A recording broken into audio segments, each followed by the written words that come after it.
Ben voilà, j'avais décidé justement rendre visite à votre journal.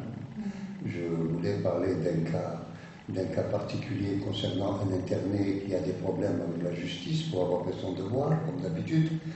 Et en venant à la maison de la presse, à un moment donné, j'ai été, moi et mon compagnon, qui est membre du comité de défense des internés des Comptes du Sud, et ex-internés notamment, nous avons été abordés par trois personnes qui sont descendues d'une voiture qui a freiné d'une manière que j'appellerais entre guillemets policière.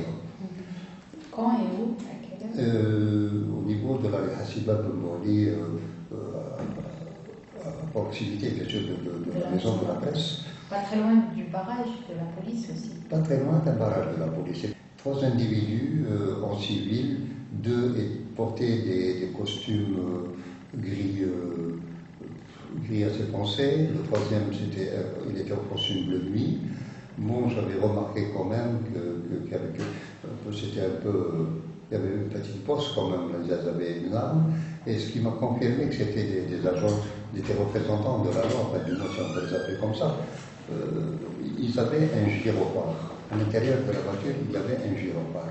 Moi, on m'a appelé par moment carrément, Monsieur Belmont, veuillez nous suivre, nous avons des questions à vous poser. Bon, respectueux de la loi, puisque j'avais affaire à des représentants de la loi, je n'avais qu'à répondre. D'abord, ma conscience est tranquille, je n'ai rien à me reprocher. Et ils m'ont mis à l'arrière entre les deux policiers qui étaient. Vous avez été malmené? Pardon? Malmené? Non. Puis le véhicule a démarré le plus simplement du monde et nous avons emprunté l'avenue de la Hélène, c'est-à-dire le Grand de Mer. D'abord, je me suis dit, là déjà j'ai commencé à avoir un premier doute.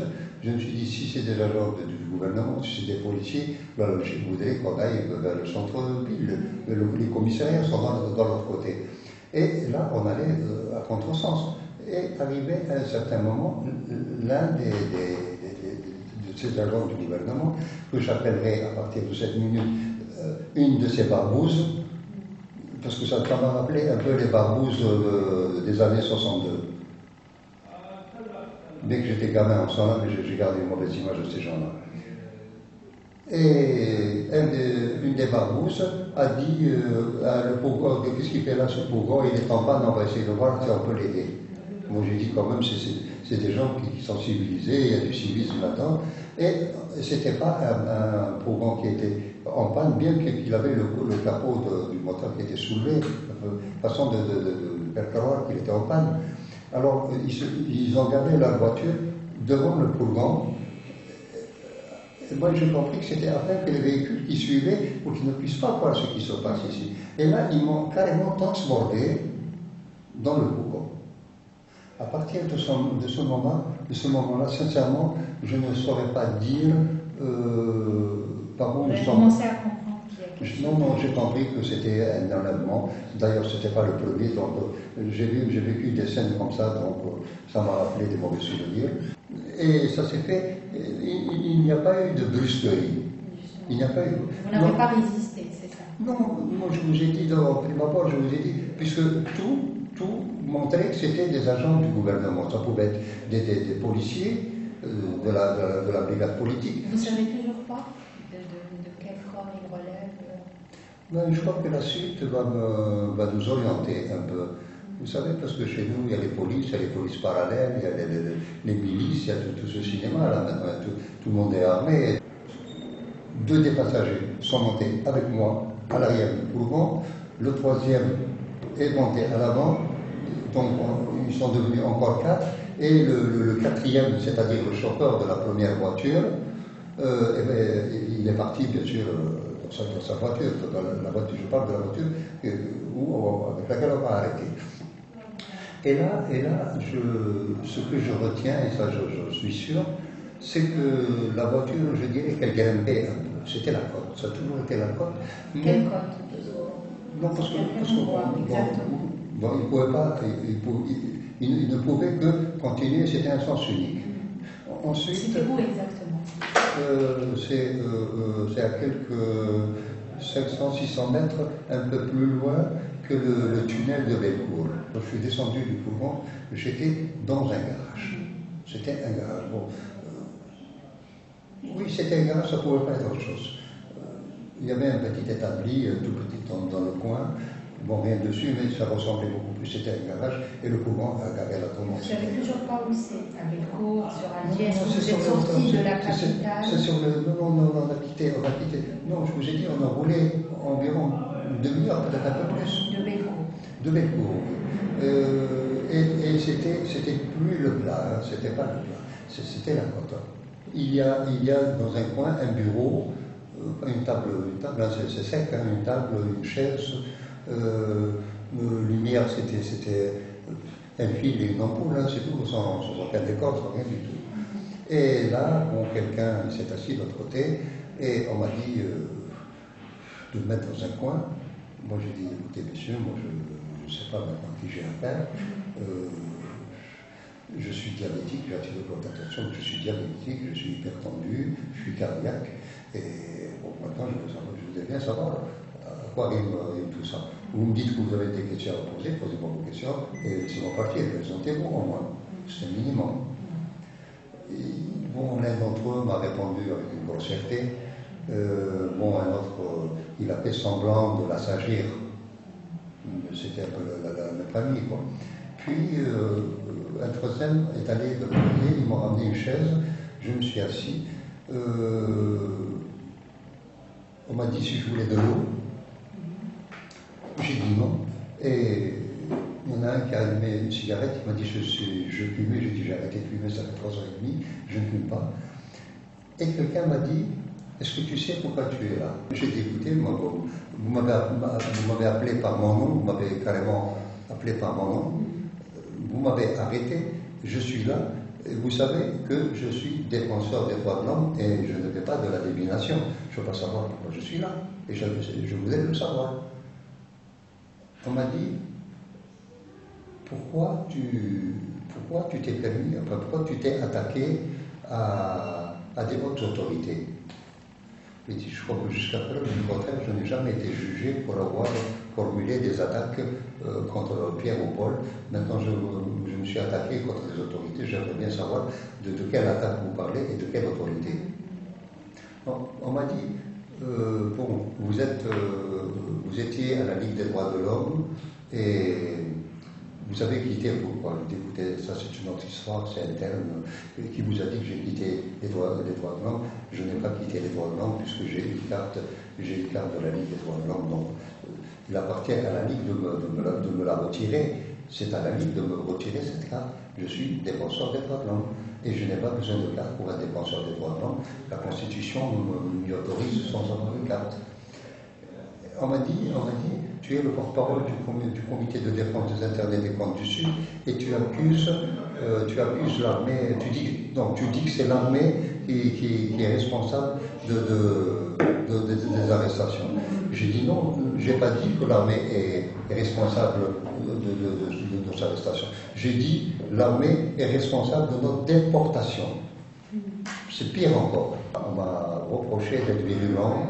On m'a reproché d'avoir créé... Comment reprocher? Comment ça s'est fait? C'était un interrogatoire musclé ou juste des questions? Il y avait... Non, écoutez, j'aimerais rester sincère. Ils n'ont pas usé... Ils étaient combien? Oui, ils étaient plusieurs. Hein. Ils se reliaient. Ils se relayaient? Ah oui, ils se reliaient. Ça a duré longtemps? Ils se reliaient, ils faisaient tout pour m'empêcher de dormir. C'était à la longue. À la longue, c'était beaucoup plus pour m'empêcher de dormir parce qu'à un moment donné, il m'arrivait Non, j'étais épuisé. Et le troisième jour, j'étais épuisé. La troisième nuit, j'étais épuisé. Je n'avais pas où dormir. Je ne pouvais pas dormir. Et je n'ai pas l'habitude de rester je suis encore pendant 3 jours? Je suis encore dans le même vêtement. Oui. Vous êtes resté assis sur une chaise à répondre à... Non, je circulais un peu, mais j'étais très très mal. Racontez-moi un peu qu'est-ce que vous faisiez, qu'est-ce que vous avez fait pendant ces 3 jours, justement. Après les premières questions. J'ai rangé tous mes freins. Je n'avais rien à faire, sauf répondre à ces gens-là. Il notait, il prenait des notes, il faisaient quoi? Ils ont menacé. Ils ont enregistré au début. Ensuite, oui, on m'a dit. Non, ensuite, ils ont été très clairs. Ensuite, à partir du deuxième jour, ils ont été très clairs. Ils m'ont reproché d'avoir déposé plainte contre Al-Nizar. Comment ça s'est fait, justement? Non, le reproche, comment ça s'est fait? On m'a dit, bon, ce que tu dis est vrai. C'est vrai, l'armée a procédé aux arrestations, l'armée a tué, l'armée. Mais en disant l'armée, pourquoi tu t'es attaqué, pourquoi tu as déposé plainte contre Al-Nizar? J'ai dit, parce que Al-Nizar était ministre de la Défense nationale. Ce n'est pas le militaire qui a pris, ce n'est pas le soldat du service national qui a pris la décision de venir m'arrêter. Il n'aurait pas reçu l'ordre de ses supérieurs. On ne va pas mettre toute l'armée en prison, on ne va pas juger toute l'armée, on ne va pas juger toute la police. Il y a un responsable, et ce responsable doit répondre. J'ai dit, moi je ne suis pas en train de dire qu'il faut mettre Al-Nizar dans les camps du Sud, là où ils nous ont placés, dans des camps irradiés. J'ai dit qu'on doit prendre en considération le paria que vivent les familles des disparus, et en particulier les veuves et les orphelins. Ça veut dire que ça tournait autour de Khaled Nizar et les camps Oui, non, écoutez, moi je vais être très clair. Moi, ces gens, ils ont voulu me faire peur, j'ai compris que c'est eux qui ont peur, finalement. Donc, ils ne m'ont pas fait peur, là, je suis en train de parler, et je parlerai encore. Pour me taire, il faut me tuer. Je n'ai pas envie de me taire. Est-ce qu'on vous a menacé? Est-ce qu'on vous a demandé de vous retirer de la ligne, d'arrêter vos activités? On m'a demandé on m'a dit, on me dit, vous avez des stylos, pour une fois, vous allez les utiliser dans le bon sens, vous allez écrire une déclaration sur l'honneur que vous désistiez de votre peine. J'ai dit, écoutez, tout ce que vous êtes en train de dire là est faux, c'est pas comme ça que ça se passe. Vous l'avez fait, vous avez écrit? Non, vous avez compris. J'ai dit, je peux vous signer 36 déclarations si vous voulez. Qu'est-ce que vous allez faire de moi ensuite? Vous allez me libérer? Vous êtes obligé de me libérer. Vous ne pouvez pas aller devant un tribunal et dire, voilà, M. Belmo s'est désisté de sa peine, mais où est M. Belmo pour le confirmer? Vous n'allez pas me tuer après ça, je ne vais pas disparaître.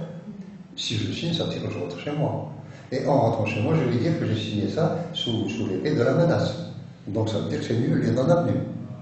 C'est caduc. Qu'est-ce que vous êtes en train de faire? Il dit, moi, je n'ai pas l'intention de retirer ma plainte, et encore moins maintenant. Encore moins maintenant. C'était quoi leur réponse? Pardon? Et c'était quoi leur réponse? Comment? Des grossièretés. C'était le seul langage où ils excellaient. D'ailleurs, même le niveau d'instruction, quand je voulais m'amuser, je parlais en français. Bon, je sortais un français que je garde dans mes placards.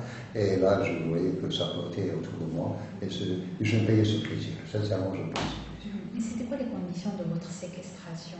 Pardon? Vous mangez? Est-ce que vous avez mangé? Vous avez pu dormir? Dormir, non. Manger, oui. Et ils ont fait des bonnes affaires avec moi. Ils me demandaient 300 dinars à chaque fois pour me ramener un sandwich. Et ce sandwich, moi, je le paye un peu partout, comme tout le monde, quelque chose comme entre 70 et 80 dinars. C'était le fameux prix tablette à 300 dinars. C'est vous-même qui avez payé ce que vous avez mangé pendant 3 jours? Oui. D'accord. Vous n'avez pas pu dormir? Vous êtes resté sur une chaise pendant 3 jours? Sur une chaise, quand j'étais vraiment épuisé, je circulais. On me laissait des moments tout seul, au maximum 10-15 minutes, tout seul. Et ce qui était bien, ça c'est vraiment intelligent de leur part, la porte ne s'ouvre que de l'extérieur. On m'accompagnait pour aller aux toilettes, mais quand je demandais d'aller aux toilettes, c'était toujours 20 minutes après. Là, ils trouvaient le moyen de poser des questions. C'était étudié, c'était un peu pour me faire plus de mal, moralement. Non, moi j'aurais préféré qu'ils prennent un bâton et me donner des coups, ça m'aurait fait moins mal que les méthodes qu'ils ont utilisées. Vous disiez que vous êtes diabétique, c'est ça? Comment vous avez pu faire pour résister? Vous êtes diabétique? Oui, quand je leur ai dit que j'étais diabétique, mon diabète c'est un peu étalé, modelé. Donc j'ai dit, en me ramenant un sandwich, j'aurais demandé de me ramener des confiseries en quelque chose. Et j'ai eu le droit quand même, j'ai eu 3 tablettes de chocolat. Vous mangez 2 fois par jour, vous aviez de l'eau? Non, le premier jour, je n'avais pas envie de manger, je n'ai pas mangé le premier jour, je n'ai rien demandé, on ne m'avait rien dit, et moi non plus, je n'ai rien demandé. De l'eau, on m'a amené de l'eau dans une bouteille de Céda, je ne sais pas si elle n'était pas dans les toilettes aussi, cette bouteille. Une bouteille que ça faisait peur de boire là-dedans, je n'avais pas le choix de toute façon. Il y en avait un qui venait s'asseoir à côté de moi, juste à côté, sur le bord de la table, il parlait, bon, il t'envoyait sur la table, et quand il voyait que vraiment, il dit, bon, on n'a pas terminé, hein. Parce qu'il est un peu comme ça, là. Sans mal, hein. Bon, tu réponds à une question, si tu te reposes. C'était comme ça. Et il faisait froid quand même, il faisait froid la nuit. Oui, parce que la chambre était nue, c'était vide, c'était nu, c'est ça. Et bon, la chambre c'était un peu 3 mètres et demi à peu près, oui, 3 mètres et demi à peu près sur 4 et demi, quoi. Ouais, un petit garage, quoi. C'est bon pour une voiture. Comment vous avez été libéré? Voilà, comment j'ai été libéré? Moi, je sais que ces messieurs, en allant et en revenant, à chaque fois, l'un d'entre eux venait leur dire, il y a encore quelque chose. C'était quoi ce quelque chose? Il dit, Esma, je viens de voir, c'était sur le quotidien d'Algérie, je viens de voir que la Fédération internationale des droits de l'homme a lancé un appel. La Commission nationale pour la démocratie, celle d'Oran, qui a lancé un appel aussi pour la libération, et tout ce qu'il y avait sur Facebook, ces autres choses, vous allez voir ce qui s'est passé sur Facebook, c'est quelque chose d'extraordinaire. Hein. Donc vraiment, j'ai vu tout à l'heure, c'est-à-dire qu'ils suivaient de près ce qui se faisait justement dans les médias. Il y a Maître Mesli, Maître Rachid Mesli, qui est président d'une association de défense des droits de l'homme implantée, qui est domiciliée à Genève, et qui a demandé l'intervention de Madame la commissaire aux droits de l'homme des Nations Unies.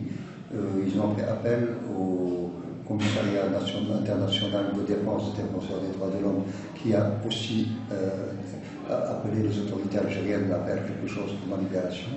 Non, il y a eu beaucoup d'appels de la part des organisations internationales, et à chaque fois, quelqu'un venait leur dire, mais c'est pas possible.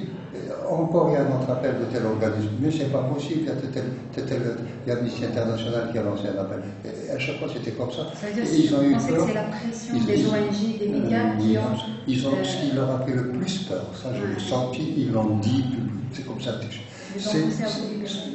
Ce qui leur a fait peur, c'est le rassemblement qui devait se tenir aujourd'hui à Paris devant l'ambassade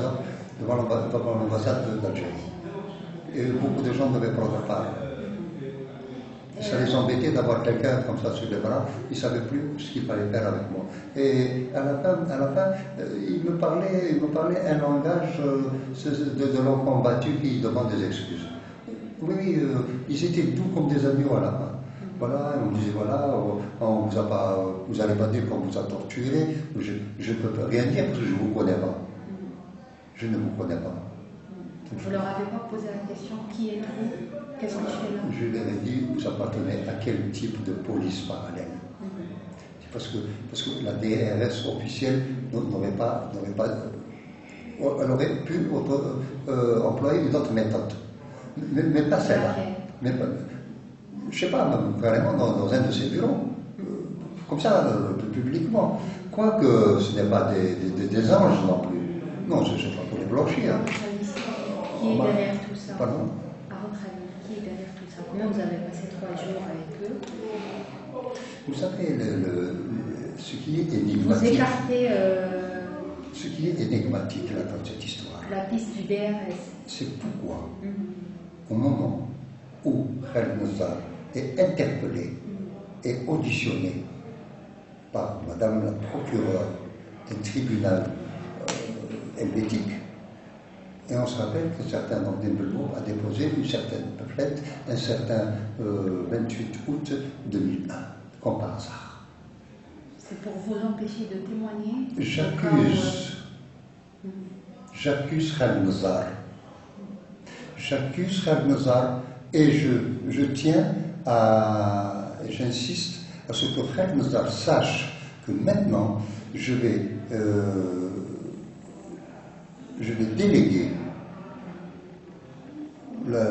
l'organisme trial de déposer plainte à mes noms et places. Parce que moi j'ai épuisé les voies de recours légal national.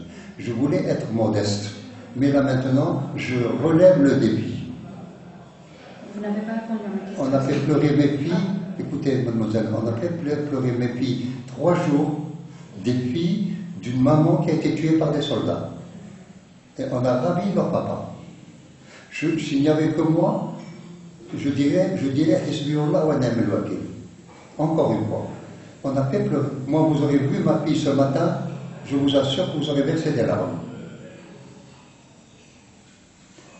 Elle me parlait en haletant. Elle haletait. Elle est cardiaque aussi. Elle a vu sa mère mourir, elle n'a pas envie de voir son père mourir, du moins pas de cette manière-là. Parce que quand je leur ai dit, on m'a déposé à côté de la Alia, il y a eu des pleurs chez moi. La Alia, ça veut dire mort. D'abord, pourquoi on m'a déposé devant le cimetière? Ceux qui ont agi comme ça, ils ont agi sous l'épée d'une certaine panique. Panique de quoi? Je crois que c'est la panique du tribunal suisse, sans plus, sans du tout. Je ne vois pas pourquoi exactement en cette période, qui ne s'y prête pas en fait, vu ce qui se passe avec le traitement.